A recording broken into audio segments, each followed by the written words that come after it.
السلام علیکم، میں ہوں زینب اور امید کرتی ہوں آپ سب خیریت سے ہوں گے۔ میں آج آپ کو ایک حکیم صاحب کی کہانی سناؤں گی جن کا اللہ پر بے حد یقین تھا۔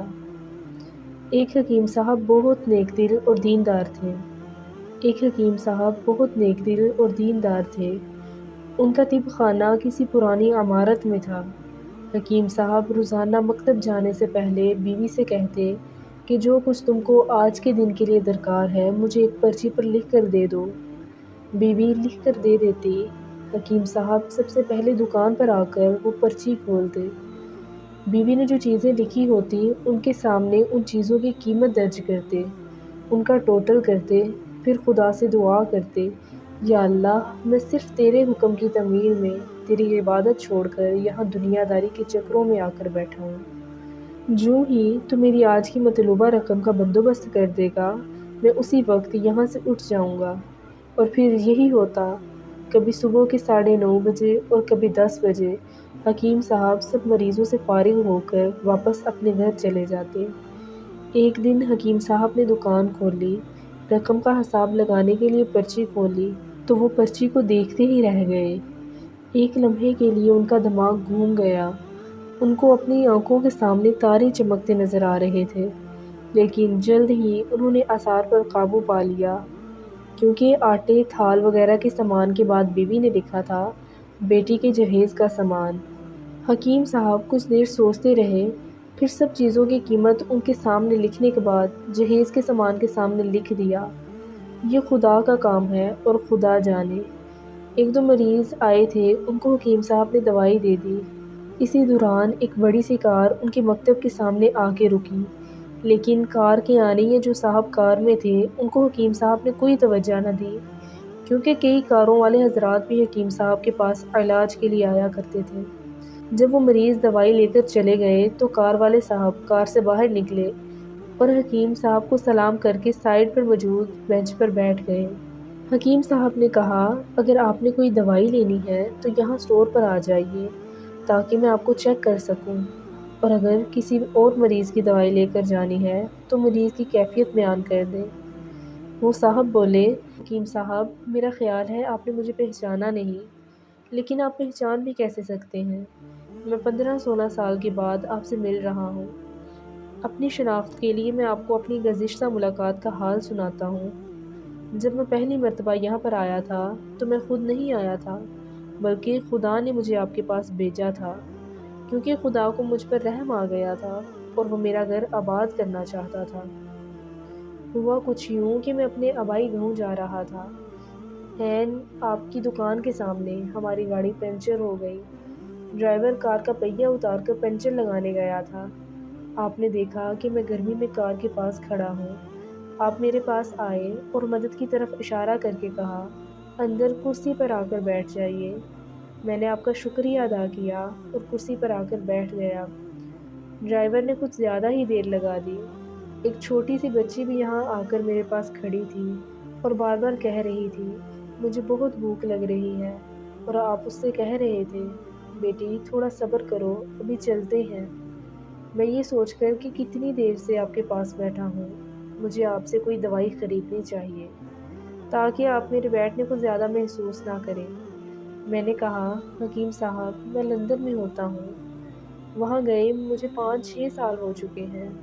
جانے سے قبل میری شادی ہوئی تھی، لیکن اولاد نہیں۔ یہاں پر بہت علاج کروایا اور وہاں لندن میں بھی، لیکن اب صرف مایوسی ہے۔ آپ نے کہا، میرے بھائی توبہ استغفار پڑھو، خدا را اپنے آپ سے مایوس نہ ہو، یاد رکھو اس کے خزانے میں کسی چیز کی کمی نہیں۔ اولاد، مال و دولت، اسباب، غمی خوشی اور موت سب اسی کے ہاتھ میں ہے۔ کسی ڈاکٹر کے ہاتھ میں شفا نہیں ہوتی اور نہ کسی دوا میں شفا ہوتی ہے۔ اگر شفا ملتی ہے تو صرف اللہ کے حکم سے ملتی ہے۔ اولاد دینی ہے تو اسی نے دینی ہے۔ مجھے یاد ہے آپ ساتھ ساتھ باتیں کرتے جا رہے تھے اور ساتھ پڑیاں بناتے جا رہے تھے۔ تمام دوائیں آپ نے 2 حصوں میں تقسیم کری اور الگ الگ لفافوں میں ڈالی۔ پھر مجھ سے پوچھا، آپ کا نام کیا ہے؟ میں نے کہا، میرا نام امجد ہے۔ آپ نے ایک لفافے پر امجد لکھا اور دوسرے لفافے پر بیگم امجد لکھا۔ پھر دونوں لفافے ایک تھیلی میں ڈال کر دوائی استعمال کرنے کا طریقہ سمجھایا۔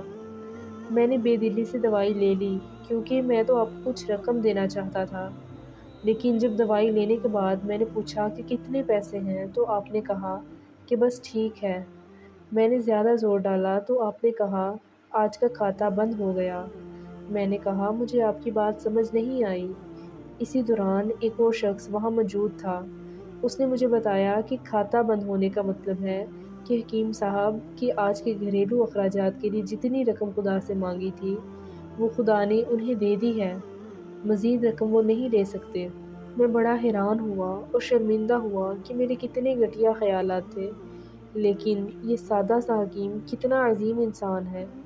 میں نے جب گھر جا کے اپنی بیگم کو دوائیں دکھائی اور اسے ساری بات سمجھائی تو وہ کہنے لگی وہ کوئی انسان نہیں بلکہ ہمارے لیے تو فرشتہ ہے، اور مجھے یقین ہے کہ اس کی دی ہوئی دوائی ہمارے لیے فائدہ مند ثابت ہوگی۔ حکیم صاحب، آج میں 3 بچوں کا باپ ہوں۔ خدا نے آپ کو ہماری مدد کا وسیلہ بنایا۔ ہم ہمیشہ آپ کے لیے دعا کرتے ہیں۔ جب بھی میں پاکستان چھٹی پر آیا، ہمیشہ آپ کے مکتب آیا، لیکن آپ کی دکان کو بند پایا۔ میں کل دوپہر بھی آیا تھا، لیکن آپ کا مکتب بند تھا۔ ایک آدمی پاس کھڑا تھا۔ اس نے کہا اگر آپ نے حکیم صاحب سے ملنا ہے تو 9 بجے لازمی پہنچ جائیے، ورنہ ان سے ملنے کی کوئی گارنٹی نہیں۔ اسی لیے آج میں سویرے سویرے آپ کے پاس آیا ہوں۔ جب 15 سال پہلے میں نے آپ کے مکتب میں آپ کی چھوٹی بیٹی دیکھی تو میں نے بتایا تھا کہ اس کو دیکھ کر مجھے میری بھانجی یاد آ رہی ہے۔ میری بھانجی کی شادی اس ماہ کی 21 تاریخ کو ہونی تھی۔ اس کی شادی کا سارا خرچ میں نے اپنے ذمہ لیا تھا۔ میں نے اسے رقم بھجوائی تھی کہ وہ اپنی مرضی کی چیزیں خرید لے۔ اسے بخار تھا لیکن اس نے کسی کو نہ بتایا اور بخار کی دوائیاں کھاتی رہی اور گھومتی رہی۔ پھر ایک دن بازار میں بے ہوش ہو کر گر گئی۔ ہسپتال پہنچنے پر پتہ چلا کہ اسے گردن توڑ بخار ہے۔ اسے 102 کا بخار تھا اور وہ بے ہوشی کی حالت میں دنیا سے رخصت ہو گئی۔ اس کے فوت ہوتے ہی مجھے اور میری بیوی کو نہ جانے کیوں آپ کی بیٹی کا خیال آیا، اور ہم نے فیصلہ کیا کہ ہم جہیز کا سارا سامان آپ کی بیٹی کے لیے پہنچا دیں گے۔ اگر شادی جلد ہو گئی تو سارا انتظام خود کریں گے، اور اگر ابھی کچھ وقت ہوا تو نقد رقم پہنچا دیں گے۔ میری درخواست ہے کہ آپ اس سب کے لیے مجھے انکار نہیں کریں گے۔ حکیم صاحب حیران و پریشان تھے، پھر بولے امجد صاحب، آپ جو کچھ کہہ رہے ہیں مجھے تو یقین نہیں ہو رہا۔ میں نے آج صبح بیوی کے ہاتھ لکھی پرچی دیکھی تو گھر کے مرچ مسالوں کے بعد بیٹی کے جہیز کا سامان بھی لکھا تھا، اور آپ خود دیکھ لیں میں نے پرچی پر کیا لکھا ہوا ہے۔ یہ کہہ کر حکیم صاحب نے اپنی پرچی امجد صاحب کو تھما دی۔ امجد صاحب نے جب پرچی دیکھی تو عبارت دیکھ کر حیران ہو گئے، کیونکہ لکھا تھا خدا کا کام ہے خدا جانے۔ امجد صاحب، یقین جانیے جو بھی بیوی نے راشن لکھا ہو، آج تک ایسا نہیں ہوا کہ ان سب کو لانے کا بندوبست نہ ہوا ہو۔ آپ کی بانجی کی وفات کا مجھے بے حد افسوس ہے، لیکن میں اس پاک رب کی قدرت پر حیران ہوں جو کیا کیا معجزے دکھاتا ہے۔ اس طرح حکیم صاحب کی بیٹی کے جہیز کا بندوبست ہوتا ہے اور بڑے اچھے طریقے سے ان کی شادی ہو جاتی ہے۔ ناظرین، یہ کہانی تو یہاں ختم ہوتی ہے، لیکن اس میں ہمارے لیے بہت بڑا سبق موجود ہے۔ وہ یہ کہ اللہ پر بھروسہ کرنا چاہیے، اللہ سے کبھی نا امید نہیں ہونا چاہیے، کیونکہ اللہ فرماتا ہے مایوسی گناہ ہے۔ تم مجھ پر یقین کر کے تو دیکھو، تم مجھ سے سچے دل سے مانگ کر تو دیکھو، میں نہ دوں تو پھر کہنا۔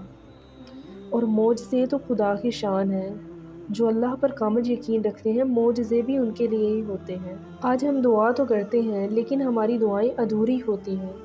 ہماری دعاؤں میں شک ہوتا ہے کہ نہ جانے کیسے ہوگا، کب ہوگا۔ ہم اللہ پاک سے مانگتے ضرور ہیں لیکن 100% یقین کے ساتھ نہیں۔ جس دن ہماری دعاؤں میں 100% یقین آ گیا، اس دن ہماری زبان سے نکلی ہر دعا قبول ہوگی۔ اللہ پر کامل یقین رکھیں، کیونکہ اللہ پاک کبھی اپنے بندے کو مایوس نہیں کرتا۔ بس کمی ہے تو کامل یقین کی۔ اپنے اندر کامل یقین پیدا کریں۔ کامل یقین ایک ایسی دولت ہے جو ہر کسی کو نصیب نہیں ہوتی۔ اللہ ہم سب کو کامل یقین کی دولت نصیب فرمائے، آمین۔ امید کرتی ہوں یہ ویڈیو آپ سب کو پسند آئی ہوگی۔ مزید ایسی ویڈیو دیکھنے کے لیے ہمارے چینل کو سبسکرائب کر لیں اور مجھے دیجیے اجازت، اس امید کے ساتھ کہ اگلی بار ایک اور ویڈیو لے کر آپ کی خدمت میں حاضر ہوں گی۔ تب تک کے لیے خدا حافظ۔